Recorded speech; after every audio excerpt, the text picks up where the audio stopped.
Hi friends, welcome back to Aruvi Tech News. இப்போ நம்ம சேனல்ல Mindtree டெக்னாலஜில இருந்து ரெக்யர்மெண்ட் போட்டிருக்காங்க. ஸோ அதை பத்தி தான் பார்க்க போறோம். அதுக்கு முன்னாடி நம்ம சேனல்ல போற வீடியோலாம் உங்களுக்கு பிடிச்சிருக்குன்னா லைக் பண்ணுங்க. நிறைய ஃப்ரெண்ட்ஸ்க்கு இந்த இன்ஃபர்மேஷனை ஷேர் பண்ணுங்க. புதுசா வீடியோ பார்க்குறீங்க அப்படின்னா சப்ஸ்கிரைப் பண்ணி வச்சுக்கோங்க. நம்ம சேனல்ல போற வீடியோலாம் உங்களுக்கு உடனே கிடைக்கும். ஏதாவது டவுட்ஸ் இந்த வீடியோ எப்படி பிடிச்சிருக்கு அப்படின்றத நீங்க கமெண்ட் செக்ஷன்ல கொடுக்கலாம். இப்போ வாங்க வீடியோக்குள்ள போகலாம். ஸோ அதுக்கு முன்னாடி பார்த்தீங்க அப்படின்னா இன்னைக்கு நிறைய பேர் ZOHO செகண்ட் ரவுண்ட் வந்து எழுதிட்டு இருப்பீங்கன்னு நினைக்கிறேன். நான் வந்து அதை பத்தின டீட்டெயில் போடணும் அப்படின்லாம் நினைச்சிட்டு இருந்தேன். ஒரு கிளாஸ் ஸ்டார்ட் ஆனதுனால போட முடியல. ஸோ அது இன்னைக்கு எழுதுறாங்க. ஸோ அந்த மாதிரி உங்களுக்கு நீங்க இன்னைக்கு யாராவது வந்து second round ZOHO second round எழுதுறீங்க அப்படின்னா சாஃப்ட்வேர் டெவலப்பருக்கானது உங்களோட எக்ஸ்பீரியன்ஸ் எப்படி இருந்துச்சு அப்படின்றத நீங்க கமெண்ட் செக்ஷன்ல கொடுங்க. ஓகே, இப்போ இது Mindtree எல்லாருக்குமே தெரியும். Mindtreeல இருந்து நிறைய பேர் இன்டர்வியூலாம் அட்டன் பண்ணிருந்தீங்க, நிறைய பேர் செலக்ட் ஆயிருந்தீங்க. ஸோ அதுல இருந்து அடுத்த ரெக்யர்மெண்ட் போட்டிருக்காங்க. இது எலிஜிபிலிட்டி கிரைட்டீரியா பார்த்தீங்க அப்படின்னா B.Sc BCA 2021 passed out from colleges in India. So இதுக்கு யாரெல்லாம் அப்ளை பண்ணலாம் அப்படின்னா B.Sc முடிச்ச கிராஜுவேட்ஸ்ல must have core mathematics as a subject in கிராஜுவேஷன்ல இருக்கணும் அப்படின்னு சொல்லி கொடுத்துருக்காங்க. உங்களோட சப்ஜெக்ட்ல மேத்தமெட்டிக்ஸ் கண்டிப்பா வந்திருக்கணும் அப்படின்றது கோர் சப்ஜெக்டா அப்படின்னு சொல்லி கொடுத்துருக்காங்க. Business mathematics and applied mathematics will not be consider அப்படின்னு சொல்லி கொடுக்குறாங்க. பியூர் மேக்ஸ் மட்டும் தான் இருக்கணும். அதில் பிஸ்னஸ் அப்ளைட் மேத்தமெட்டிக்ஸ் இருந்தால் கன்சிடர் பண்ண மாட்டோம் அப்படின்னு சொல்லி கொடுத்துருக்காங்க. கிராஜுவேஷன் மினிமம் 60% ஆர் 6 CGPA இருக்கணும். No education gap up to 12th should have completed graduation within 3 years. இந்த கேப்புமே உங்களோட எஜுகேஷன்ல இருக்கக்கூடாது அப்படின்னு சொல்லி கொடுத்துருக்காங்க. Full time UGC recognized education in 10th 12th diploma graduation, distance learning or part time degrees will not be considered அப்படின்னு சொல்லி கொடுத்துருக்காங்க.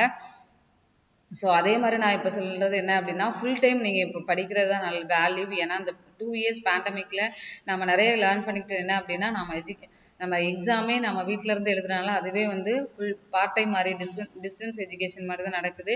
அதனால நீங்கள் வந்து ரெகுலராக படிக்கிற மாதிரி வச்சுக்கோங்க. அதே மாதிரி UGC ரெகக்னைஸ்ட் எஜுகேஷன் சொல்லி கேட்டிருக்காங்க. ஸோ அந்த மாதிரி ப்ரிஃபரன்ஸ் நல்ல யூனிவர்சிட்டி நல்ல காலேஜஸில் சூஸ் பண்ணி படிங்க. ஓகேவா? ஏன்னா நம்ம இன்னுமே எப்படி இருந்தாலுமே ஒரு டிகிரி எந்த காலேஜில் படித்தாலுமே நம்ம டிகிரி நீங்கள் உங்களோட நாலேஜை எக்ஸ்போஸ் பண்ணிக்கிறதுல தான் இருக்குது. ஸோ உங்களுக்கு யாருக்காவது கோர்சஸ் வேணும், பைத்தானில் basics, data science, machine learning with python, அப்புறம் ஃபுல் ஸ்டாக் டெவலப்மெண்ட்டுக்கான கோர்சஸ் போயிட்டு இருக்கு. உங்களுக்கு யாராவது கோர்ஸ் டீட்டெயில் வேணும். அப்புறம் இதில் ஆன்லைன் ஆஃப்லைன் கோர்சஸ் ரெண்டுமே இருக்குது. ஆஃப்லைனா நீங்கள் ரெகுலர் தென்காசி நியர் டு பிளேஸாக இருந்தீங்க அப்படின்னா டேரெக்டாக வந்து லேர்ன் பண்ணிக்கலாம். ஓகே, இந்த டீட்டெயில் வேணும் அப்படின்னா என்னோட நம்பர் டிஸ்கிரிப்ஷனில் இருக்குது, என்னை காண்டாக்ட் பண்ணிக்கலாம். ஓகே, இப்போ பார்த்தீங்க அப்படின்னா அடுத்து இங்கே எஜுகேஷன் குவாலிஃபிகேஷன் கொடுத்துட்டாங்க. ஸோ B.Sc BCA முடிச்ச எல்லாரும் நீங்கள் அப்ளை பண்ணலாம். ஆனால் மேக்ஸ் உங்களுக்கு கண்டிப்பாக தெரிஞ்சிருக்கணும். டைட்டிலில் நீங்கள் மிஸ்டரா மிஸ்ஸஸா அதர்னா கொடுத்துக்கோங்க. அப்புறம் ஃபர்ஸ்ட் நேம் ப்ரொவைட் பண்ணுங்கள், லாஸ்ட் நேம் இங்கே கொடுங்க, இமெயில் ஐடி கொடுத்துருங்க. ஓகேவா? அப்புறம் மொபைல் நம்பர் 5th கொடுத்துருங்க. இதில் மொபைல் நம்பர்னு கொடுத்துருக்காங்க.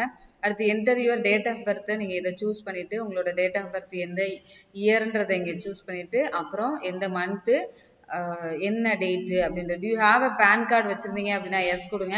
இல்லை அப்ளை பண்ணியிருக்கீங்க அப்படின்னா அப்ளைடு கொடுங்க. நோ இல்லை அப்படின்னா நோ கொடுத்துருங்க. Okay, to you have an Aadhaar card இருக்குது அப்படின்னா எஸ் கொடுத்துட்டு நீங்கள் அதில் இருந்துச்சு அப்படின்னா எஸ் கொடுங்க, இல்லைன்னா நோ கொடுத்துருங்க.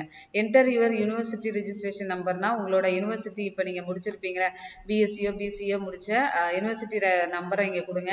டிகிரி இல்லைன்னா காலேஜ் நேம் இங்கே கொடுங்க. ஓகேவா? என்ன டிகிரி முடிச்சிங்க அப்படின்றத இங்கே கொடுங்க. ஆக்சுவலாக யூனிவர்சிட்டின்றது இப்போ நீங்கள் எக்ஸாம்பிள் நீங்கள் அண்ணா யூனிவர்சிட்டி கீழே உள்ள காலேஜஸில் படித்தீங்க அப்படின்னா அண்ணா யூனிவர்சிட்டி அதில் எந்த காலேஜில் படிச்சீங்க அப்படின்னு சொல்லி கொடுக்கணும். காலேஜ் எந்த ஸ்டேட்டில் இருக்குது அப்படின்றத காலேஜ் ஸ்டேட் கொடுங்க. காலேஜ் எந்த டிஸ்ட்ரிக்டில் இருந்தது அப்படின்னு கொடுங்க. அப்புறம் உங்களோடதுல பேச்சுலர் டைப் பேச்சுலர் ஆஃப் சயின்ஸா பேச்சுலர் ஆஃப் கம்ப்யூட்டர் அப்ளிகேஷனா அப்படின்றத நீங்கள் எதுன்றதை சூஸ் பண்ணிட்டு கொடுத்துக்கோங்க. இதில் வேற ஏதாவது டிகிரி முடிச்சவங்களா இருந்தீங்க அப்படின்னா அதர் கொடுத்து அப்ளை பண்ணிக்கோங்க. ஓகேவா? இதில் ஸ்ட்ரீம்லாம் இங்கே கொடுத்துருக்காங்க பாருங்கள். Computer science, information technology, information science, physics, electronics, mathematics முடிச்சு இதில் உள்ளவங்களுக்கு தான் ப்ரிஃபரன்ஸு. இது போக நீங்கள் வேறு B.Sc படிச்சிருந்தாலும் இதில் அதர் கொடுத்து ஃபில் பண்ணிக்கோங்க. இயர் ஆஃப் பாசிங் 2020 2021 அப்படின்னு சொல்லி கொடுத்தாச்சு. 2020 முடிச்சவங்கன்னா இதை சூஸ் பண்ணுங்க. 2021னா இதை சூஸ் பண்ணி அப்ளை பண்ணிக்கோங்க. Do you have a degree certificate, provisional degree certificate என்ன இருக்கோ அது எஸ் கொடுத்துட்டு சப்மிட் கொடுத்துட்டீங்க அப்படின்னா உங்களோடது வந்து சப்மிட் ஆயிடும். ஓகேவா? ஸோ இவங்க கேட்டிருக்கிறது மெயினாக டீட்டெயில்ஸ் எல்லாமே இருக்கு. ஸோ இதை நீங்க கம்ப்ளீட் பண்ணிட்டீங்க அப்படின்னா உங்களுக்கு வந்து இவங்க நிறைய இன்டர்வியூஸ் கண்டக்ட் பண்ணிட்டு இருக்காங்க. மைண்ட்ரீல இப்போ ரீசெண்டாக நிறைய ரெக்ரூட்மெண்ட் போயிட்டு இருக்கு. அதனால இது நிறைய பேருக்கு இந்த இன்ஃபர்மேஷனை ஸ்ப்ரெட் பண்ணி அப்ளை பண்ணுங்க. Okay, thank you so much for watching our channel. Keep on support பண்ணிட்டே இருங்க. Bye, take care. We will see you on next video.